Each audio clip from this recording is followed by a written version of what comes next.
I'm Les, Adult Programming Librarian at Jessamine County Public Library, and today we're going to make some beautiful copper wind chimes. For this project, you'll need about 4 feet of copper pipe. 1/2 inch works well. 16 gauge copper wire, some hemp cord, some eyelets and beads, a pipe cutter, a marker and a ruler, a dowel rod that fits inside your copper pipe, a square or a circle of wood, a drill and a drill bit, and a hammer and a punch or a nail. To determine the length of each one of my chime pieces, I used a chart online that showed what lengths of 1/2 inch copper pipe corresponded to what notes. You can find the web address of that handy chart at the end of this video. In order to cut copper tubing, you'll need a pipe cutter. This has 2 rollers and a cutting wheel.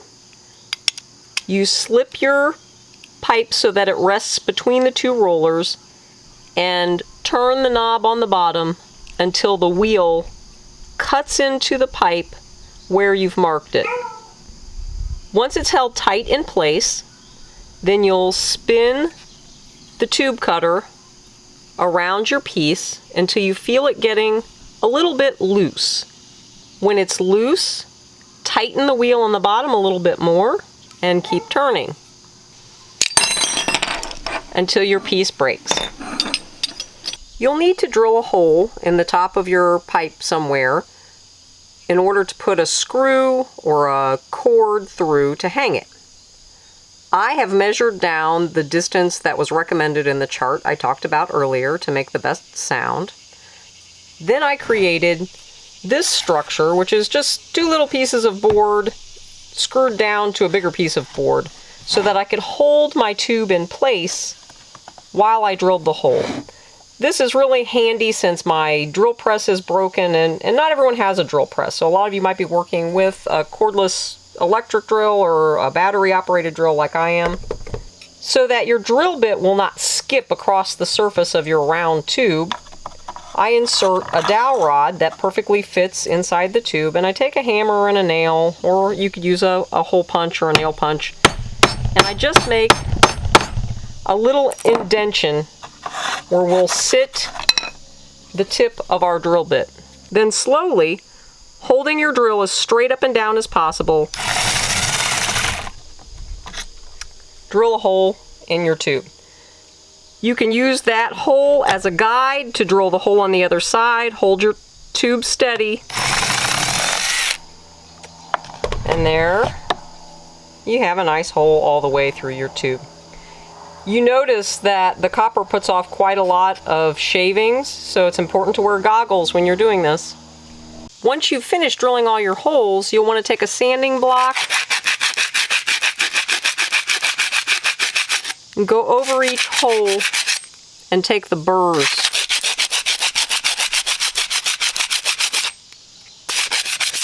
And if you want to go ahead and sand your whole piece of copper and make it shiny, do that too. Alright, the next thing we need to do is make a way for each one of our individual chimes to hang from the top. What I have done is taken a piece, this is about 16 gauge copper wire, and then I have taken some hemp cord,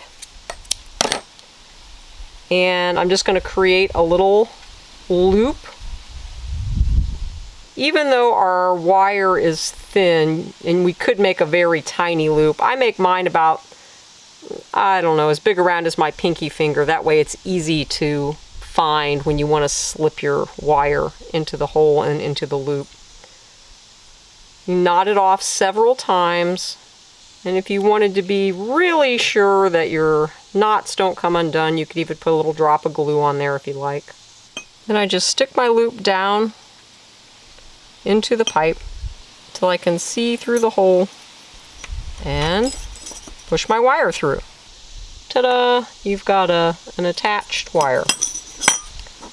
Now, just all I've done is take 2 attractive looking little beads and put them on either side.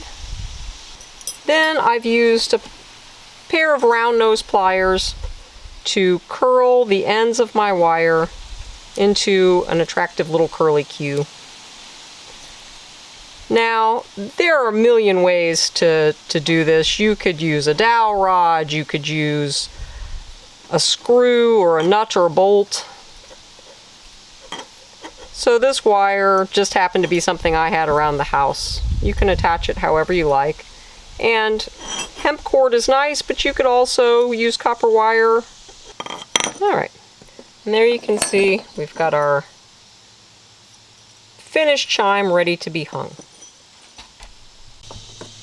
For the top of our wind chime, I've just got a little block of wood. I found this one.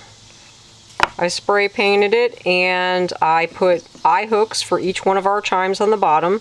In the middle hole, we'll put a hook to hang it and our clapper that will go in the middle. For my clapper, I found this kind of cool piece of brass. You might find a piece of wood or some other piece of metal. Just drill a hole and run a string through it. I put some beads on mine to make it prettier. We've drilled a hole right in the center of the top of our wind chime. Now I'm going to take that same 16 gauge copper wire that we used earlier, and I'm adding some beads to mine to make it more interesting.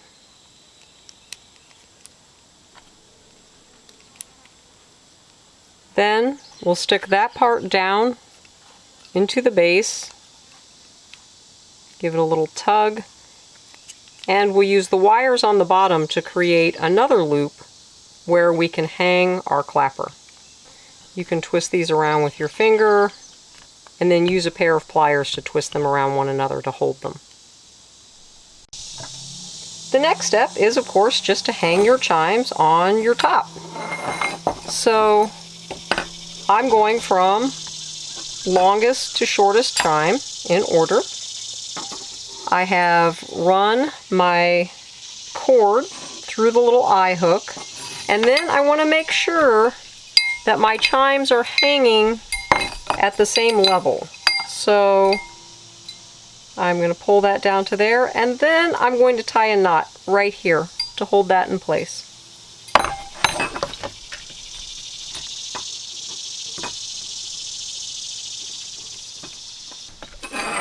Once your knot is tight and you're sure that your chimes are at the same level, then you can take the rest of that string and feed it down through the top of your chime, and then we'll cut it off short so that it doesn't hang out the bottom.